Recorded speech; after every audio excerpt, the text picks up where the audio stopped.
migratory waterfowl moving south, and that'll coincide with a peak in cases. And then when they move back north again in the springtime, we'll see a second peak. The first in 2022 in the wintertime was probably or I guess it was the springtime, was the biggest peak in cases, but it's ramping up this year that it's kind of rivaling the early 2022 cases. We're seeing more of it. We have wildlife biologists for USDA, our own wildlife biologists here at Fish and Wildlife that are monitoring the virus. They're detecting the virus in all 4 flyways. We have 4 major flyways in the country. We have the Atlantic flyway that we're in, then the Central as we're moving west, Mississippi, and Pacific. The virus is prevalent in wild waterfowl in all of the flyways, and we're seeing corresponding cases in domestic poultry in all the states under those flyways. And so this current case that we had, it was in Washington County. Yep. What led to 40 birds having to be euthanized in this situation? So typically we have a detection. The option exists for backyard flocks that aren't commercial, they don't sell any product, to either quarantine for 120 days or to depopulate. Most flock owners opt to depopulate because the virus is very severe in the birds that get infected. They suffer a lot with it, so it's just better in the long run not to let that drag out and to depopulate them. So that's what the owner decided to do.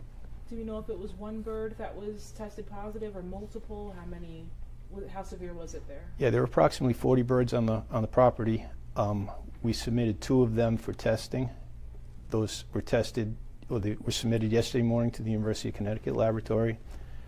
They tested positive. When a local lab does that, it's considered a presumptive positive test.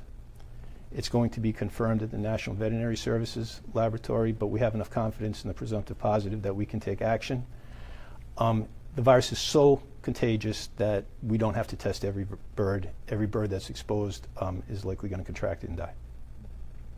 What are you guys doing to kind of prevent the spread? Because obviously birds fly, so. I mean, that's a great question.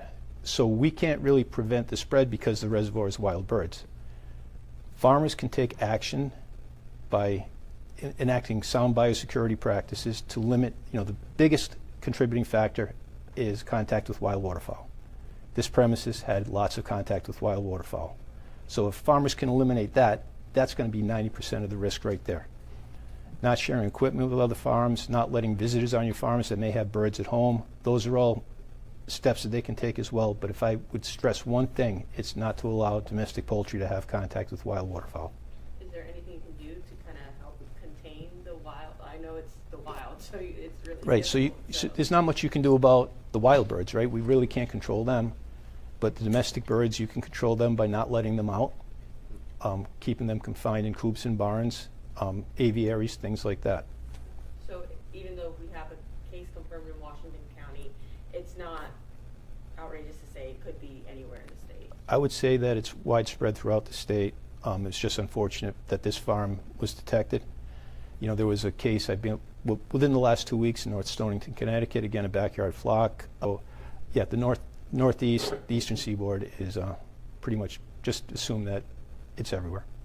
Well, could you, you said wild waterfowl, is that the term you're using? Yes. Can you explain that in layman's terms for people who are hearing those 3 words and have no clue what exactly that means? Sure, wild ducks and geese. Okay. Yep. And my next question was, people who have pets, cats, dogs, should they be on the lookout for anything specifically? I mean, what can they be doing right now? Should they be concerned? We've seen a very, very small number of cats that have been affected with it. On the West Coast, I can't remember exactly which state, there was a sanctuary with large exotic cats that became sick and died. Most of the domestic cats that will get infected, unfortunately, are going to die. So if people are in the habit of feeding poultry products to their pet cats, they should cook it. Cooking will render it safe. It'll inactivate the virus. The other way that animals would likely get exposed would be if you're walking your dog on the beach and it comes across a dead seagull or a dead duck or something like that. So please walk your dogs on a leash. Don't let them have contact with any dead animals that they may find. And if people are just in general cooking with poultry products, should we be extra doing our extra due diligence. Most people who cook with chicken know that, there's always that possibility, but Right. So those same exact precautions, like washing your hands afterwards, avoiding contamination in the kitchen, properly cooking, are going to inactivate the virus. They're going to inactivate any of the other pathogens that could be spread.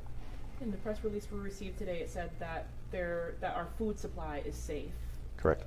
Why are we confident in that?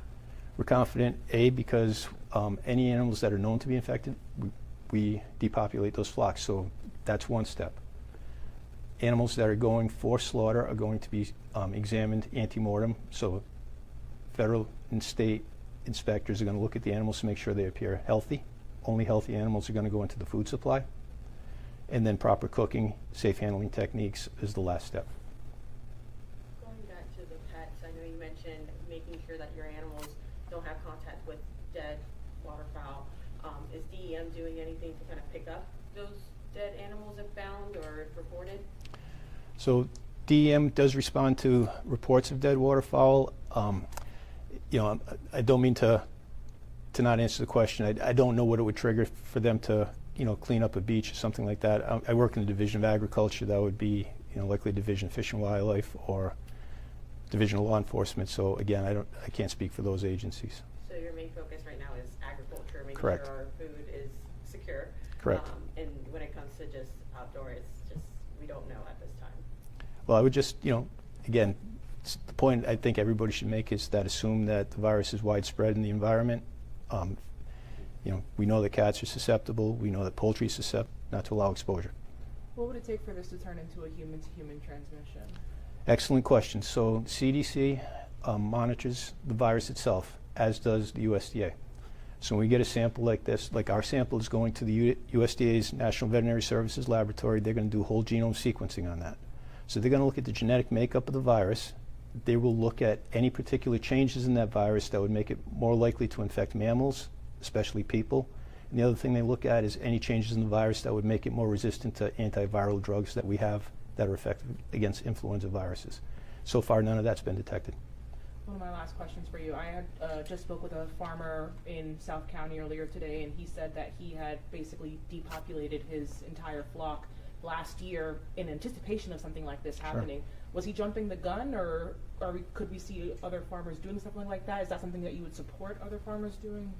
I wouldn't support it. No, I mean, if they're making a living off their poultry, that seems a little bit, too much to do when the first steps we're asking is that they just practice sound biosecurity. I guess when it comes to this virus, what should people be, looking out for whenever they're out and about hiking or walking their pets? Okay, so I think it's the same thing that your mother taught you. You're out there touching dirty things. The environment cannot be sterilized, right? So this virus is just one of the potential pathogens you might run into in the environment. So wash your hands before you eat, be clean about things like that, and that's the best advice I could give. And just to be clear, we have not gotten any other confirmed cases other than these birds in Washington County. There hasn't been any other cases anywhere else, or mammals or anything like that? So in 2022, we had a case on a small backyard flock in Newport County. It was the same basic outcome that we depopulated the birds there. There was a case, I think, of 2 fox kits that were presented to the wildlife clinic, and they suspected something odd was going on. They tested those kits for same strain of bird flu, and it came back positive. So we had that case in the mammals. We had the previous case in domestic poultry, and this is the only other case that we've had in domestic poultry. Are you able to specify any deeper in terms of where this backyard flock was? We know it's Washington County, but are you able to specify just the town itself? I'm not at liberty to say that. Thank you. Anything else we may have missed that we need to make sure that the public knows? Or I gave an interview with the Providence Journal a couple weeks ago, and I made the comment that this isn't COVID. When COVID first came out, we didn't have a vaccine. We didn't have any countermeasures against it. This is influenza. We know how to deal with influenza. We have countermeasures against it with antiviral drugs. Still, people should be careful. The virus has infected a very small handful of people since it started in 2022, typically people that are working with infected poultry and livestock. Most of those cases, I think it's roughly 67 cases, have been extremely mild disease, usually a little bit of conjunctivitis, maybe upper respiratory signs. Unfortunately, there was one fatality. That was recently. That happened in Louisiana. That person had backyard chickens, but he was an elderly person that had serious comorbidities, and they think that that's contributed to his demise. So if someone comes across, or they have a flock or something like that, what should they do if they believe that their animals have bird flu? Okay, if it's domestic poultry, they should contact me. Okay, I can give you my direct line is 401-537-4281. If it's out of hours or on the weekends, they can contact me through the Division of Law Enforcement, 401-222-3070. If it's wildlife, they should contact the Division of Fish and Wildlife or the Division of Law Enforcement to report that. Okay. Thank you so much. I appreciate you guys getting the word out.